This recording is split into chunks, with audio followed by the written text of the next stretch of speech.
This is TNT Sports' Adam Summerton, and you're listening to Three Fish on the Shirt.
This is John Sander. You're listening to Three Fish on the Shirt.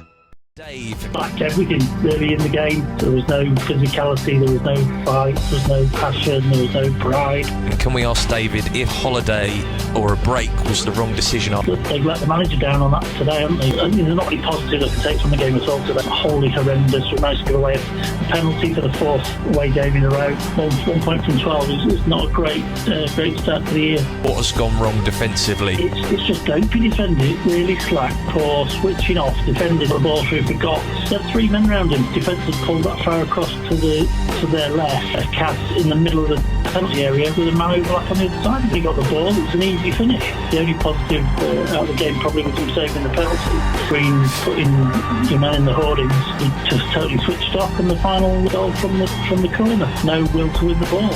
Just totally inexcusable. It's a shocker today. It really is. Wow, we need some more in to put a bit of pressure on the guys that seem to think they can just walk into the team and play like that. Good evening, welcome to this week's Three Fish on the Shirt. As ever, I've got with me my co-host, Mr. Steve Risley. Welcome, Steve. Hello, David. How are we doing? Well, it was all right till football started on Saturday. That's usually the case. Bit of a disaster, if the truth be told. What did you make of it? Well, I listened to it, and it didn't sound a great game, but I was sort of hopeful we're going to, get a result there, because I was looking at the stats after 20 minutes. Was it 20? Yeah. 25 minutes in, and was like 70% possession. So I'm thinking we're dominating, but from the commentary, we just weren't getting anywhere. Yeah, and the sad thing about it is we ended the game on 70% possession as well. So that tells you a lot about what you need to know about where we were getting, i.e. nowhere. Just like away from home as well. So they obviously let us have the ball and hit us on the break, didn't they? Well, I recall Walsall, the game at home where we, I had to leave, didn't I, after about two minutes, and we said, we should have a lot of possession against these. We could do really well, and I said, yeah, but one of the things about their season so far is they've got the least possession, but they've won the most games. So beware. And so it proved. I think we had a lot of possession in that game and lost 4-1. And I think I've got the feeling afterwards that Barrow had that plan and we just fell into the trap. But having said that, what disappointed me most, it was so lackluster, so effortless, so gutless. You watched it, didn't you? Yeah, so gutless, the performance. Without a bit of nous and know-how and a bit of effort behind it, what do you expect? Just like we rolled up and expected what we were doing to work. Yeah, because when we go behind, as David Artell said in his interview, didn't he? We've only come back to win a game once. Yeah. This season, and that was Carlisle, 3-2. Correct. Yeah, I'd forgotten about that one. I said there wasn't any, but there was that one. Yeah. There was that one, and that's against the bottom of the league team. The team's bottom of the league, and we came back, and we haven't done it since this season. So, and you can almost see the players deflate once we've let one in, and the goal itself was shocking. I mean, Hume, he looks like he's now injured for a bit. I don't know how bad his injury was, but he went off injured. He's had a scan, hasn't he? But we don't know what it is. Yeah, and he lost the ball partway up the pitch. They ran through transition really quickly.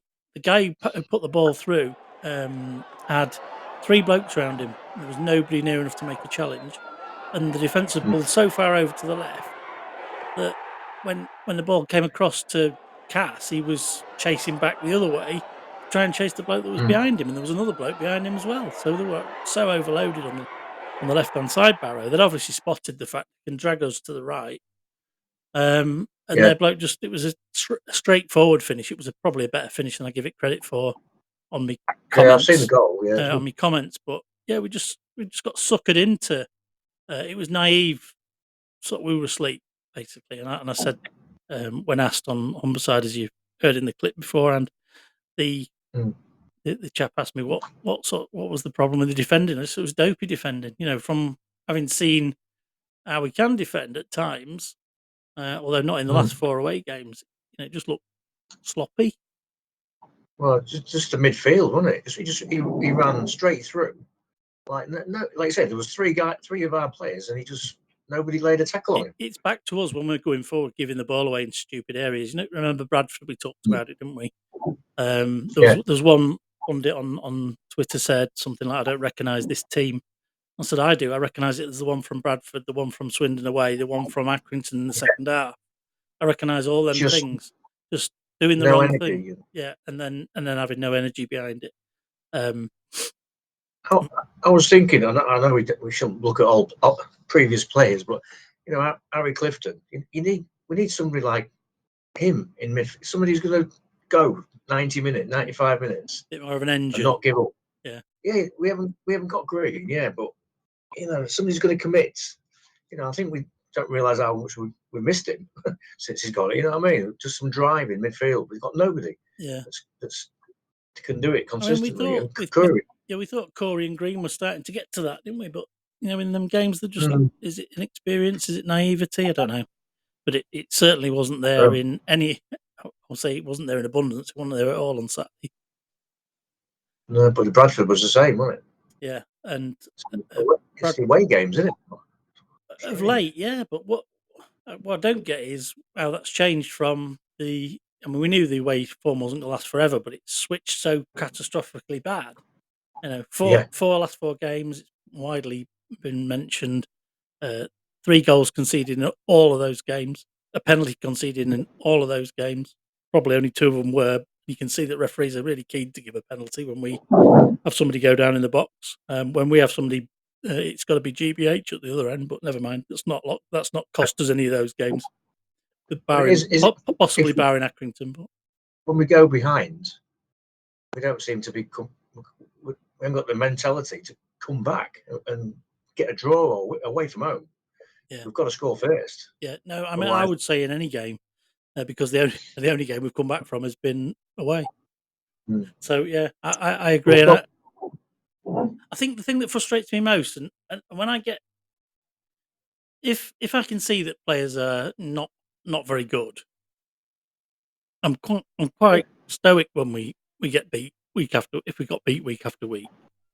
But when you can see players are clearly better than they are, and they're just not doing it, that's when I get frustrated with players. I don't think there's many Town fans would slag a player or slate a player if they can see the efforts there and if they see they're trying to do the right things. Yes, definitely. And they've always been like that. I can think of quite a few players over the years who've not been that fantastic, but of top effort players who people go, "Oh, I really liked it."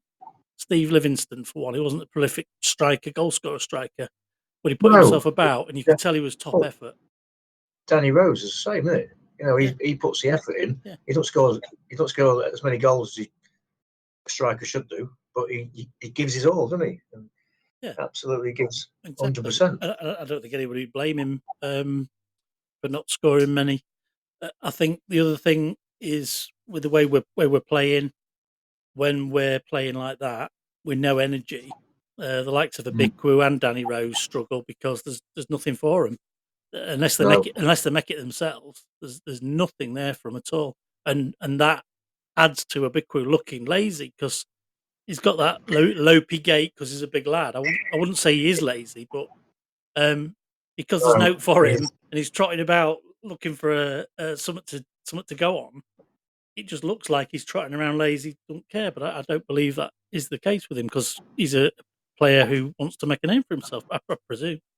That's it. Yeah. No, he's not lazy. He just gives that impression sometimes. Yeah, and doesn't say I'm not saying he's lazy. I just No. think he can I look like at him. if there's nothing going for him and we're not playing to his strengths, then he is just a passenger, and a passenger just trotting about looks lazy, and I think that's Yes. unfortunate.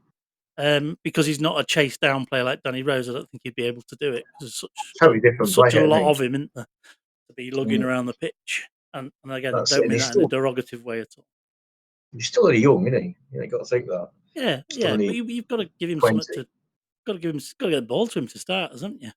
And yeah, we just weren't doing that. So really, really disappointing. And again, we go 1-0 down, we give a penalty away, it's saved, and at 1-0, we're in the game. And you think, yes, come on, we've got a Yeah, that's what I lifeline. thought. Come on, go for it. When did that last happen? Bradford. Yeah. Bradford game again. We were 2-0 Yeah. down, looking a bit lost. We got that goal Scored. from probably undeserved. 2-1. Oh, we're back in the game. Let's go for this. What do we do? Give a penalty away 3-1. And it was the same on Yeah. Saturday. We just when we're down, Yes. we might as well kick ourselves when we're down. Yeah, it's definitely some mental issue with the players. Yeah, because they're good enough. I mean, we've seen what they can do this season, haven't we? I mean, some of them Yeah. players have turned in some fantastic performances, but it is about consistency week to week now. And we're now in the position we've lost more than we've won, which is probably the first time since the start of the season we're in that position.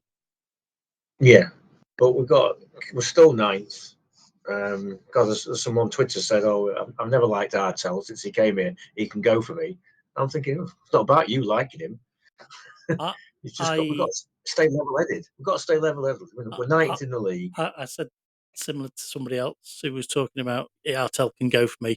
In fairness to the bloke, it concerned. I think he travelled all the way there, and I can understand somebody being arsey having gone that far, and probably maybe continues to hold that view. I don't know, and it's up to him.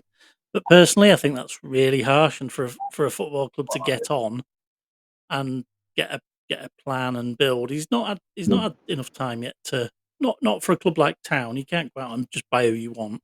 So blending the right level of player with the right level of player and getting a team where out we of it. was. Yeah, exactly. Where we were 12 months ago. Yeah, so we were near the bottom.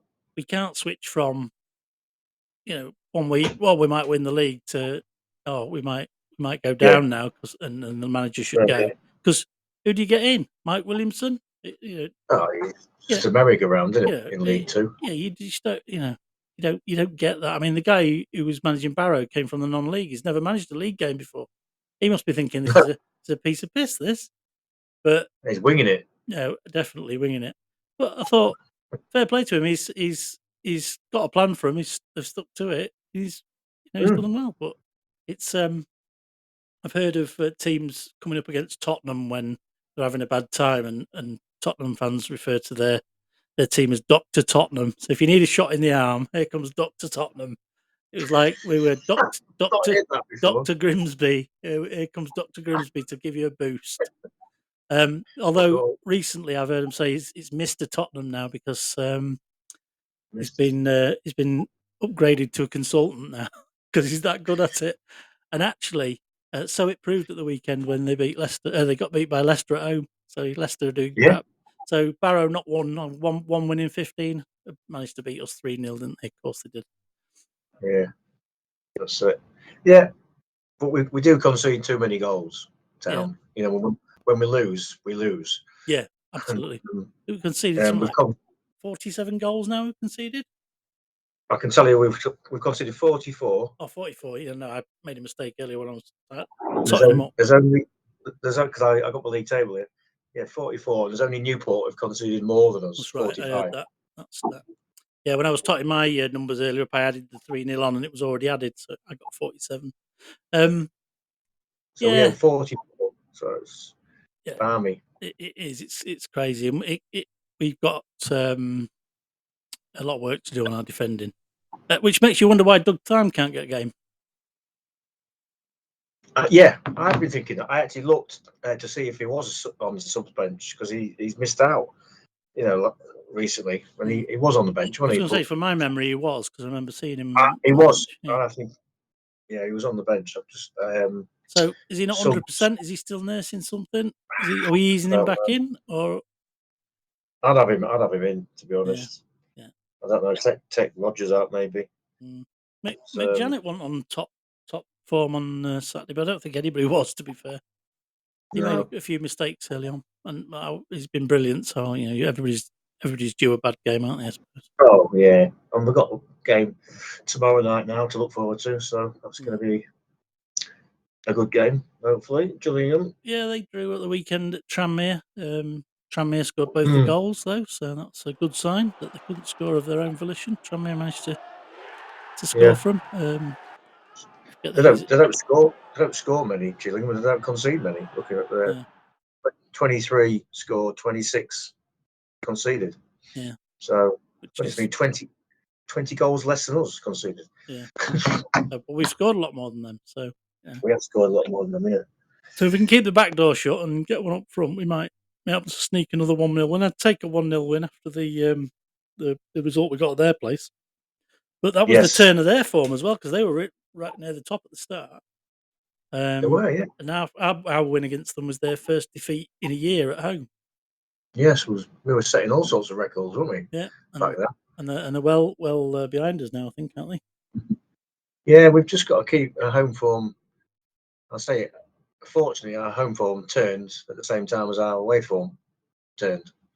Yeah, which was and beneficial. I think now it might be more of a case of turning some of them defeats into draws away and winning at home, get the fans on side, and what I don't like hearing too much is, it's up to the fans to get behind us. I think the fans always want you to win, but you've got to give them something to cheer about. And I don't want it to be all about the fans. And I've heard a couple of comments about that today coming out of a post that was on Town's page. But I think you get sucked into there's no good comes of. There's one thing asking the fans to play their part, and I think that's the spirit was intended. So we'll take it that way. But you don't want the dialogue to go the way of, well, the fans aren't getting behind us. I think it's road to fallings out. No, we'll keep saying we can keep winning at home, and then starting getting a few draws away would be good. That'll be an improvement. I think at the start of the season, that's what you take, and there's a danger of if we're not careful. We've got 4 games into the season, into the year 2025, and we've not won yet, and we've got a point at home. It's not really where you want to be. I know I've had 3 away games and what have you, but when Town lose momentum, particularly at this time of year, it embeds until sort of mid-Feb, doesn't it? We've had that before. Yeah, it does. Because I say there's not, before you know it, the season, what we are 27 games now, so soon get to 30, and then it's towards the end of the season. Running to the end of the season, aren't you? Then, yeah. Right. So the other thing at the weekend, I felt a bit sorry for and annoyed with Matty Carson in the same minute, in that he'd just come on. Yeah. The ball come across him, missed him out in the Barrow attack. It bounced straight out to him, and he thought, "Oh, I've got loads of time here to do this." Turned around, swung his leg at it, and then just took the striker out. So he caught some of the players. If he'd have been a bit more aware, he could have got rid of it earlier. But it's a hard one, isn't it? He couldn't see, he didn't realise, but you just think he's just come on. I sort of felt sorry for him, and I think probably all's forgiven because the penalty was saved, which is a great positive. It was a fantastic penalty save. It was right low in the corner, and he got out to it. Yeah, it was a great save. Yeah. I thought, like you said, right, that's it. Now we can give us a spare on to. And then was it 5 minutes later? Yeah, we didn't capitalise on that after that. So probably with a game on Tuesday night, it's easy to put that behind us. And like you say, we've got Gillingham coming to town. We've covered off Gills. What we thought about them. You've got a Gills supporting mate, haven't you? Yes, I have, Adam. Yes, have you had any banter yet coming in? Oh yeah, a bit. Yeah. Well, he's in the away end this time. He was in the pontoon last game. Best place for him, I think. Yeah, let's stick him in there. So yes, he'll be bringing his sandwiches, as he says. Will he be in there with the other 12 of them? Will he? Yeah, yeah, he'll be. He lives locally, like so. He's. Yeah. You can say to him, "Come in a taxi." Yeah.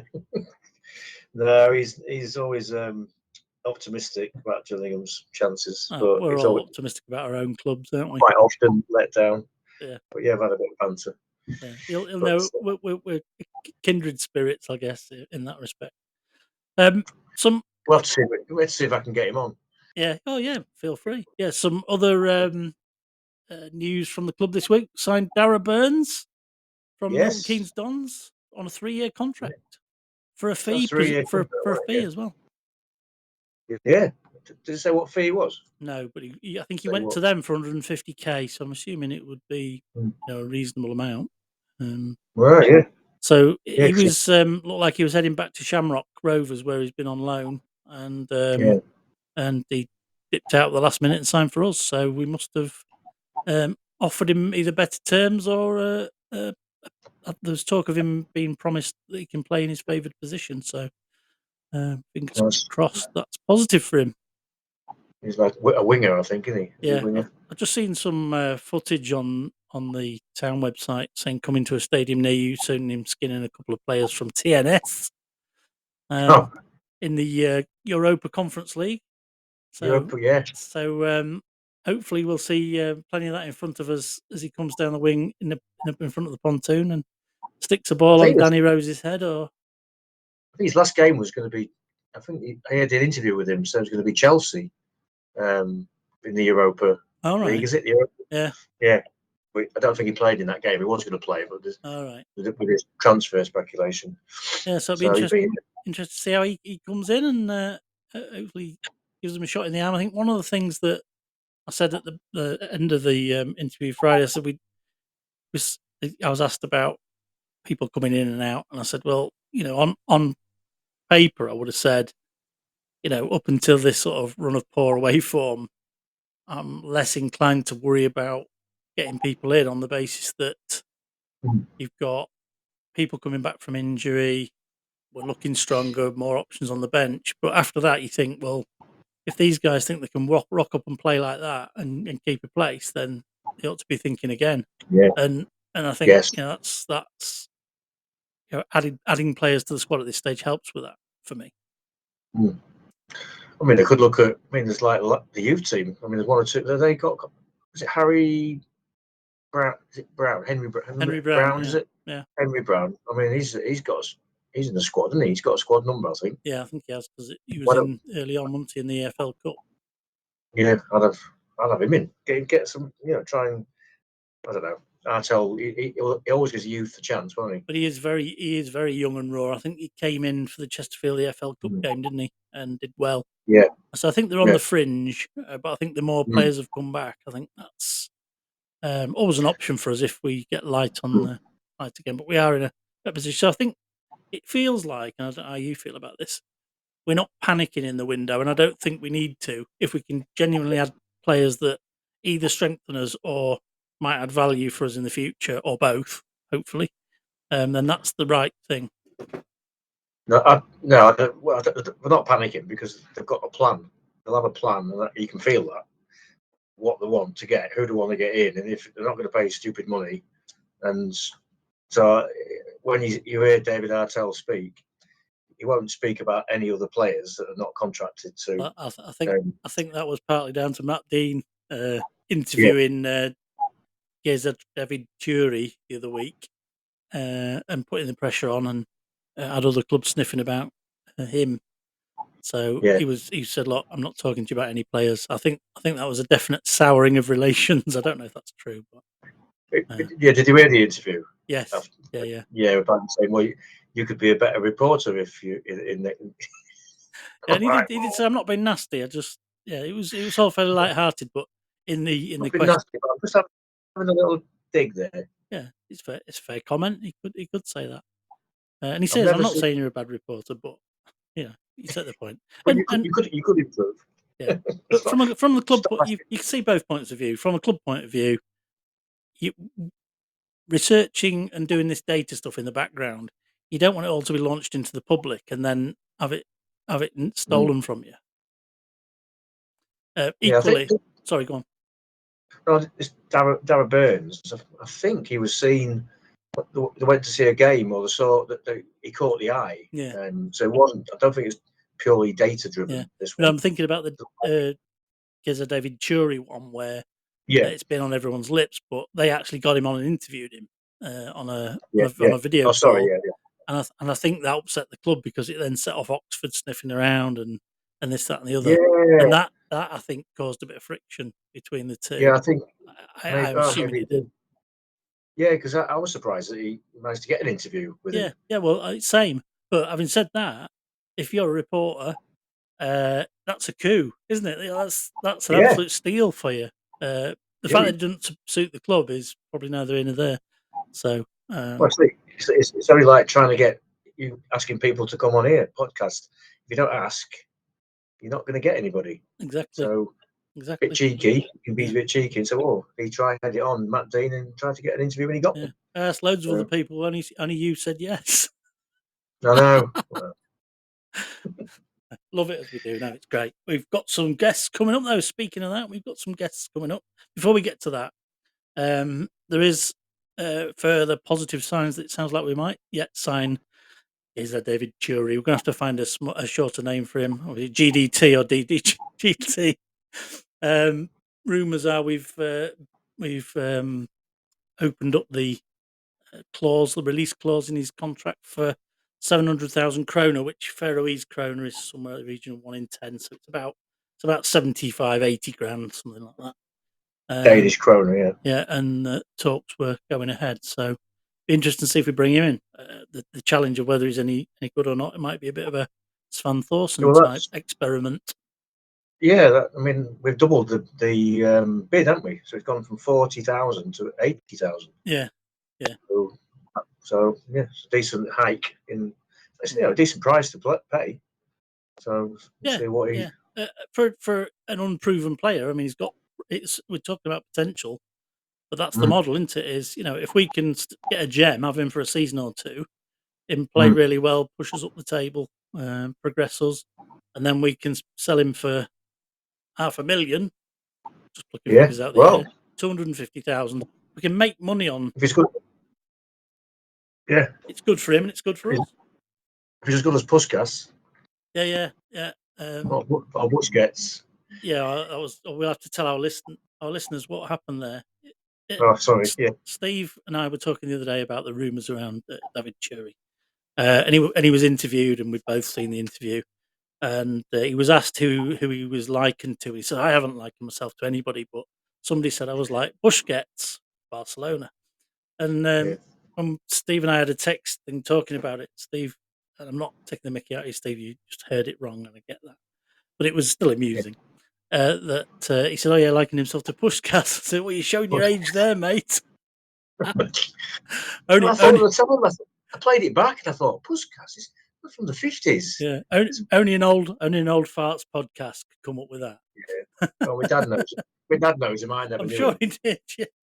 We'd heard of him. He was famed, but kids probably think about Kevin Keegan as being that sort of era for kids nowadays watching football. Keegan's from the era that Puskas was when we were kids. Yeah. Oh, yeah, absolutely. So yeah, we've reconciled that, and it's now Busquets, not Puskas. Busquets. So it's an easy mistake to make, and we forgive. Yeah, it's that Danish accent. Busquets. Yeah.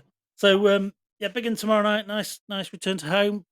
Possibility of a reduced crowd given the recent form and the fact that it'll be freezing, and we always suffer with reduced numbers with sort of people who live away not being able to get, people not wanting to join the cold, and they've got the option of watching it on Sky Plus now, which is always a challenge as well, isn't it? Yeah, definitely. So those of us who are there need to make lots of noise. David Artell says we've got to, so we will. Well, the Port Vale game was really great atmosphere, wasn't it? Yeah. When we won 3-0, but we kicked towards a pontoon fair start. And I always think that it gets the crowd going because in the first half, especially if we score, which we did. Yeah. So maybe that's what we should do tomorrow night. Pontoon first. Maybe. It's an interesting theory. It ought not to matter, but these things in know, but games of margins where if we're going behind, it's bad. Yeah.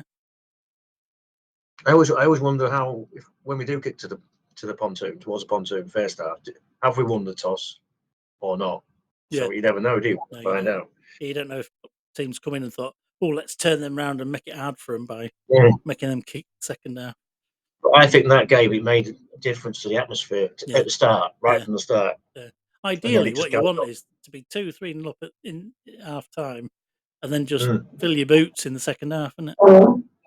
Yeah. It's going to be a bit cold tomorrow night. I'm just looking at the forecast now. It's going to be not too bad, not freezing, but so yeah. Put your winter woolies on. I've got my thermals. The only town player I've got, ex-town player, sorry, who's got scoring last weekend was Harry Clifton. I couldn't find anybody else. Did you come up with anything? No, just Harry. 87th minute winner. Harry. Yeah, he's done well, Harry, hasn't he, since he's gone there. He's had a good. I liked him, but I think I liked him as a player, his effort and commitment. That's what we need now. Saw him in the newsagents on Mendip Avenue the other day. All right, yeah, he still lives locally, doesn't he, Scotland? He came in, I went, Harry Clifton. We always love Harry. I still like him. Wish him well, except when he's playing for town. Yeah. Any other bits and bobs from around the club at this week? We've covered most of the major points, I think. Yeah, got everything I've written down about the new signing and about how many goals we're conceding and etc. It's a big night for guess the attendance tomorrow night though, because it's now 6-6 in individual games. 6-6, is it? 6-6. Right. I've been closest 6 times. You've been closest 6 times. I'll put the figures on the screen. And in total error, it builds up a game by game how far out we are. I'm about, I can't remember the exact amount, but it's somewhere in the region of 1,000 more than you. So I've got to try and I think you ought to go first each time now, so that you can't shithouse me. I've been shithousing you, apart from the Bradford game. No. But if I let you guess first, then it gives us a fighting chance of it being competitive. Because if you just went one different from me every time, it'd be boring. Can't speak. It'd be boring.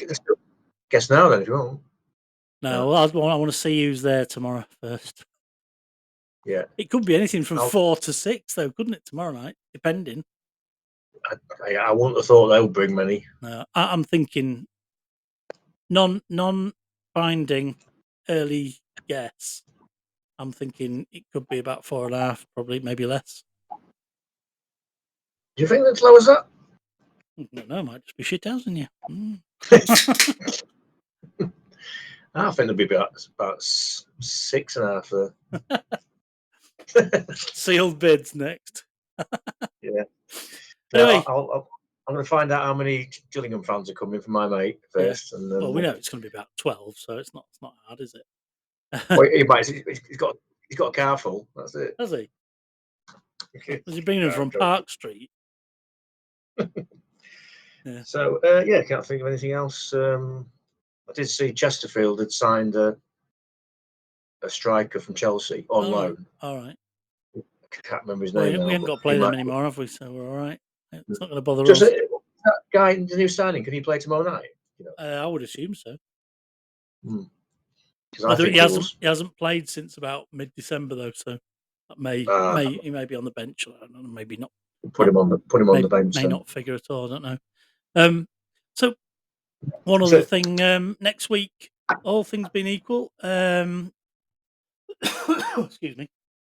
We've got Mark Lever coming on next week on the week commencing 3rd of Feb. So that'll be good, and we've got some other really exciting guests waiting in the wings as well, which will release more in the near future. So on that bombshell, we'll say cheerio for this one, and look forward to tomorrow night.